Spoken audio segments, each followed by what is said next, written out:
Right at this moment, President Trump is in Japan for his first visit to Asia since returning to the White House. You see here, he met with Japan's Emperor Naruhito this morning and will hold talks with the country's newly elected prime minister tomorrow. However, all eyes, they're really on China as the U.S. and Beijing near a trade deal. I have a lot of respect for President Xi. I like him a lot. He likes me a lot, I believe, and respects me, and I think he respects our country a lot. And I think we're going to have a successful transaction for both countries. Optimistic tone from the U.S. president. CBS News correspondent Natalie Brand is at the White House with details on the president's trip. Natalie, good morning once again. Tell us more about this U.S.-China framework deal. Yeah, both sides are signaling that they've reached a consensus around some of the key issues following meetings over the weekend that involved Treasury Secretary Scott Bessent and his Chinese counterpart. Now, we know that these key issues include the sale of TikTok, China's restrictions or export controls on rare earth minerals, so important for tech and defense and so much more, fentanyl production, as well as agriculture. Now, Treasury Secretary Bessent, speaking to Face the Nation, signaled that China could resume substantial soybean purchases from U.S. farmers. Here's more of what he had to say. I can tell you that the soybean farmers are going to be extremely happy with this deal for this year and for the coming years. I believe that we have brought the market back into equilibrium, and I believe that the Chinese will be making substantial purchases again. And Secretary Bessent in that interview also saying that he believes the president's earlier threat of an additional 100% tariff on Chinese goods in response to restrictions on export or restrictions on rare earth minerals, he believes that that threat is off the table. But of course, all the details have to be discussed in person and finalized by the leaders themselves when they meet later this week on Thursday in South Korea.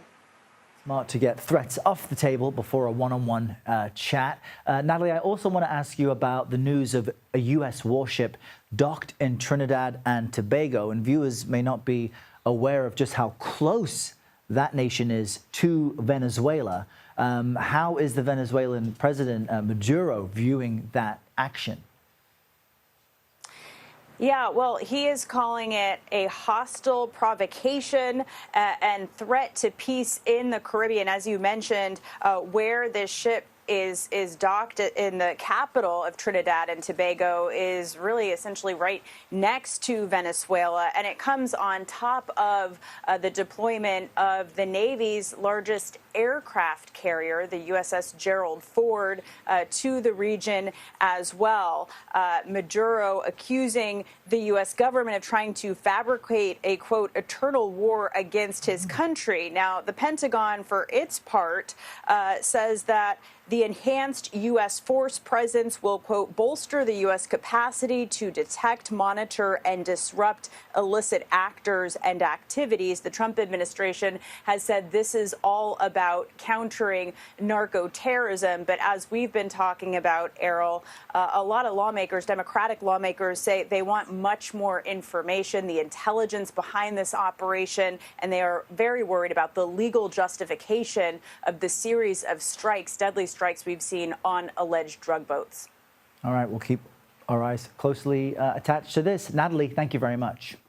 We want to bring our focus back to the economy now because while the trade deal with China seems closer when it comes to another key trade partner, the president said he won't be resuming talks for quite a while. So what is this all about? Joining me now here in Studio 55 is Kelly O'Grady, our CBS MoneyWatch correspondent with details. I believe we're speaking about Canada.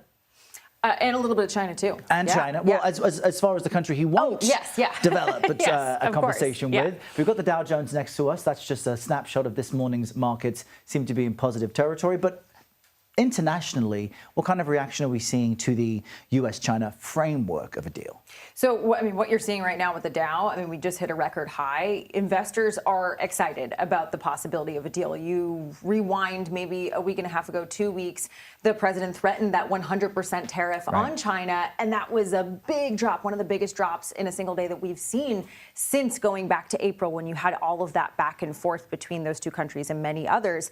But it really is hanging on the comments of the president as well as Treasury Secretary Besant. He was asked specifically, Natalie just mentioned it in her segment, about whether that 100% tariff is still on the table. And I want to play you a little bit of sound clip, rather, from when he was on Face the Nation.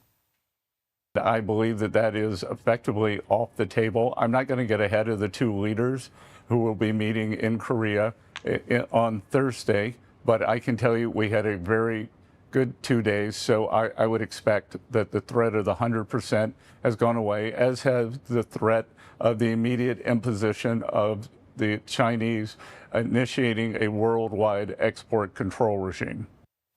So it feels like we're taking the temperature down. Investors love to hear that. And he mentioned that rare earth export controls that they expect China to scale back. That's why you see a lot of the tech stocks up today, because a lot of these tech chip stocks, they rely on those resources in order to build their products. NVIDIA, for example, it's up over 2% right now. That's a very big deal. It kind of has an outsized space in the market. And of course, those rare earth minerals are in all our smartphones. So that's encouraging news. Let's jump back to Canada. So what's going on, Kelly?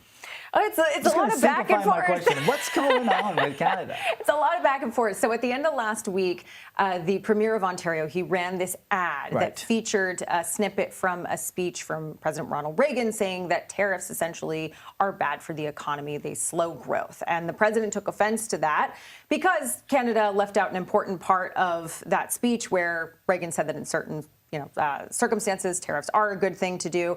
The president didn't like it. He said, look, we're not going to negotiate with you anymore. And then he saw that it ran again over the weekend. And he's now threatened to up those tariffs on Canada another 10%. What I will note, though, is most of the goods that we trade with Canada are covered under the USMCA. That's the trade agreement between Mexico, Canada, and the U.S. It is up for renegotiation next year, which, frankly, I think all of this tit for tat is leading up to. So it's not like the 35% tariff now with this additional 10 would be on everything that we get from Canada. But it does give you a sense of what irritates President Trump, what he wants from this northern neighbor, and where there may be some friction. So much more to come on this front. Kelly, great to see you. Thanks so much.